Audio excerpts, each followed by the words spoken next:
Olá, tudo bem? Hoje eu quero falar sobre este livro aqui, A Negação da Morte, de Ernest Becker. Eu achei esse livro um livro muito interessante, a leitura dele é fenomenal. E uma coisa engraçada sobre esse livro é a maneira que eu escolho, né, uma próxima leitura é uma maneira um pouco peculiar, porque assim, apesar de obviamente eu gostar muito de leitura, eu não sou uma pessoa que eu consumo tanto conteúdos relacionados à leitura. Então, por exemplo, eu não sigo muito YouTubers que falam sobre livro, né? Eu não sigo pessoas que fazem recomendação de livros. Geralmente o que eu faço? Eu entro na Amazon, procuro alguns tópicos que eu acho interessante, né, e vou tanto pela capa quanto pela sinopse. Por que eu estou falando isso? Porque este livro aqui foi um caso muito interessante. Primeiro, ele é muito baseado na psicanálise, né, e eu sou uma pessoa que eu sou muito ignorante na área da psicologia.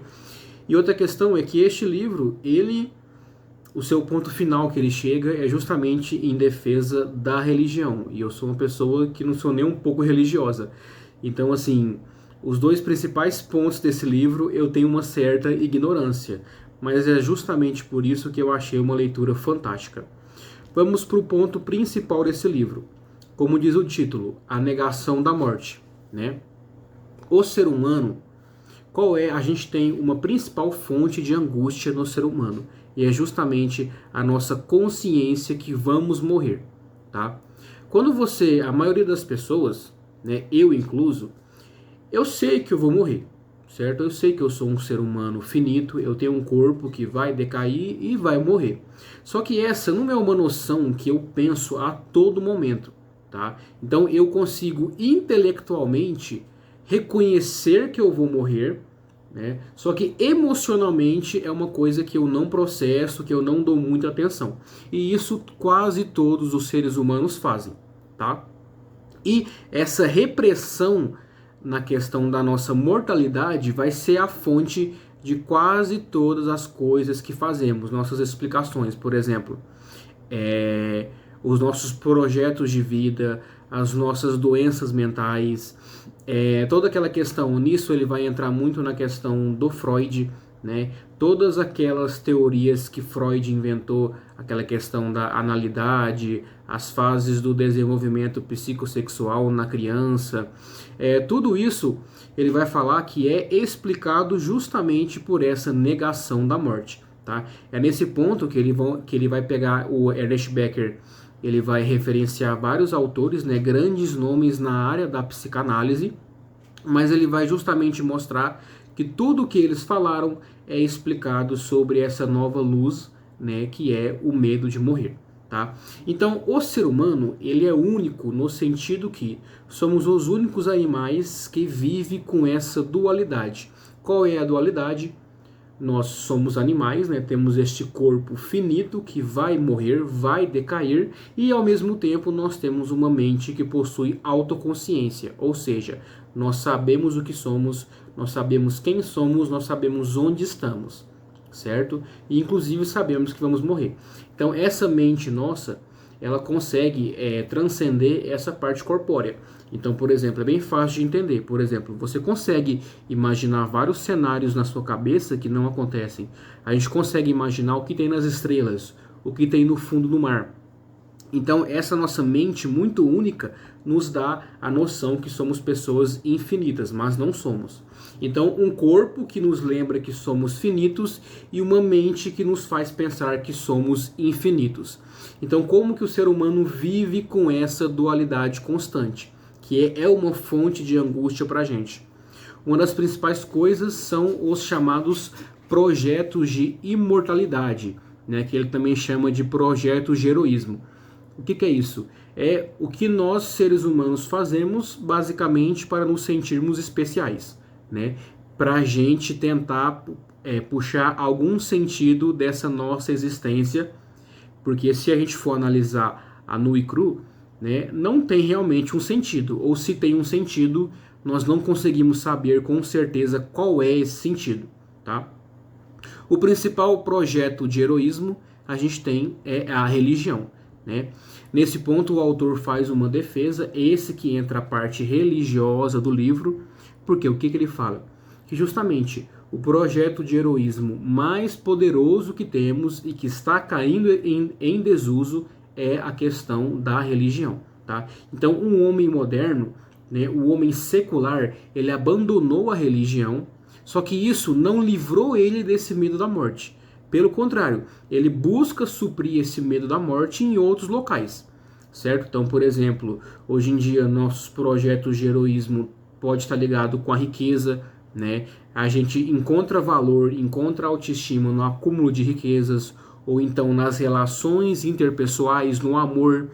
Ele fala sobre isso, você tentar procurar o sentido da sua vida em uma pessoa que você ama, e isso causa problemas, tá? Ele fala que uma onda muito preocupante, né, é justamente essa racionalização muito intensa, essa individualização, ou seja, o ser humano está tentando encontrar projetos de heroísmo dentro de si mesmo. Mas o que ele argumenta? É impossível você encontrar estes projetos de heroísmo dentro de si mesmo, porque o projeto precisa ser algo externo ao seu corpo, de preferência algo transcendental, né, que transcende a nossa realidade observável e que seja infinito. Então, quando você pega algo que precisa ser infinito, transcendental e externo, a lógica, né, seria Deus. Então é isso que entra a parte bastante religiosa do livro. Inclusive ele faz até várias críticas à psicologia moderna, que ele fala hoje em dia que o psicanalista ele foi substituído pelo papel de Deus, papel do sacerdote no caso.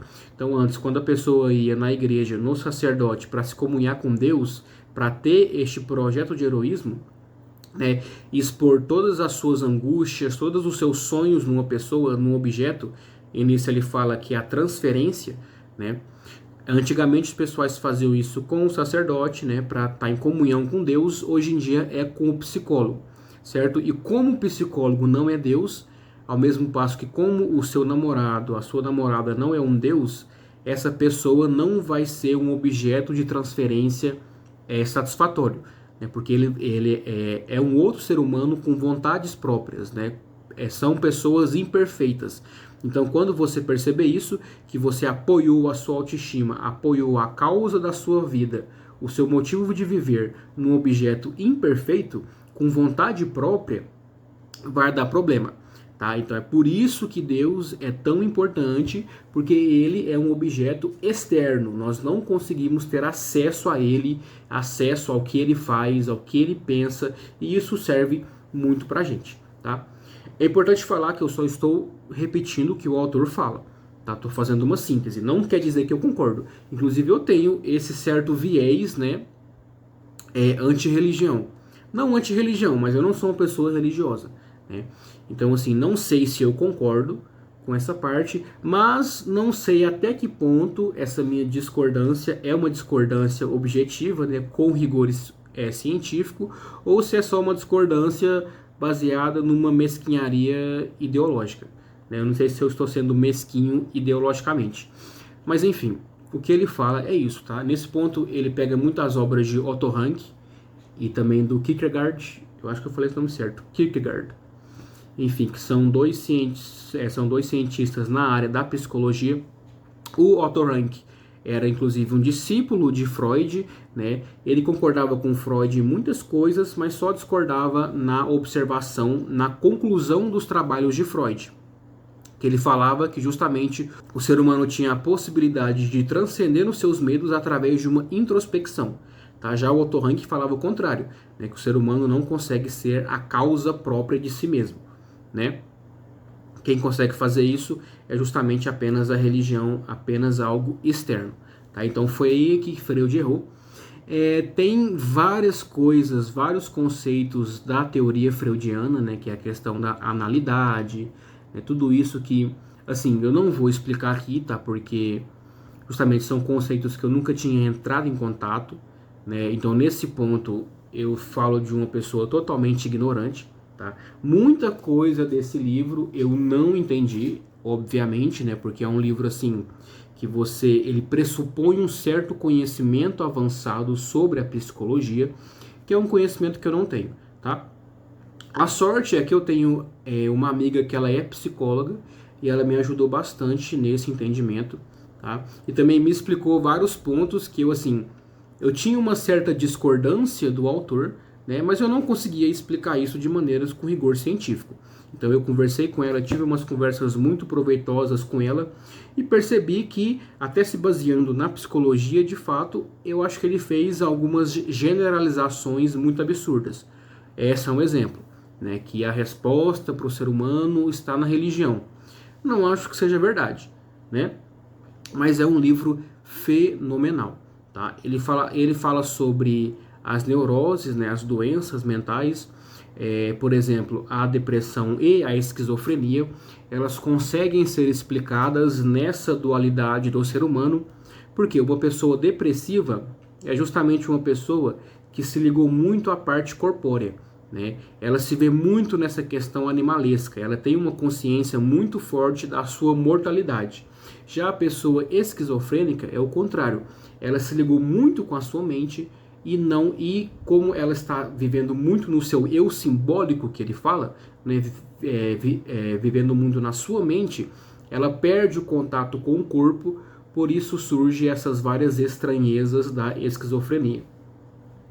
Nessa parte, esse é um livro até que antigo, inclusive uma das principais críticas, né, que eu vi é que ele não tem tanto um rigor científico e justamente várias coisas que ele fala não tem de fato um teste, não tem de fato uma comprovação, tá?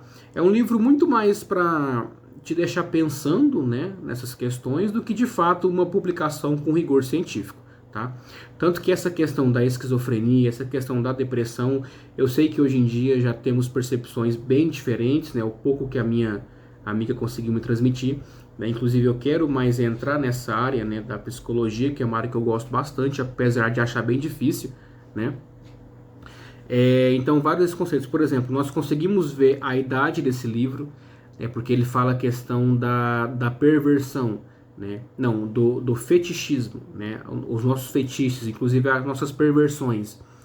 E tem algumas coisas que assim são bem datadas, por exemplo, a parte que ele fala da homossexualidade, né? Que ele fala assim que a homossexualidade é uma revolta contra o corpo, é uma revolta contra o nosso projeto no mundo, né? Pinta toda essa parte como se fosse uma revolta, como se fosse algo não natural.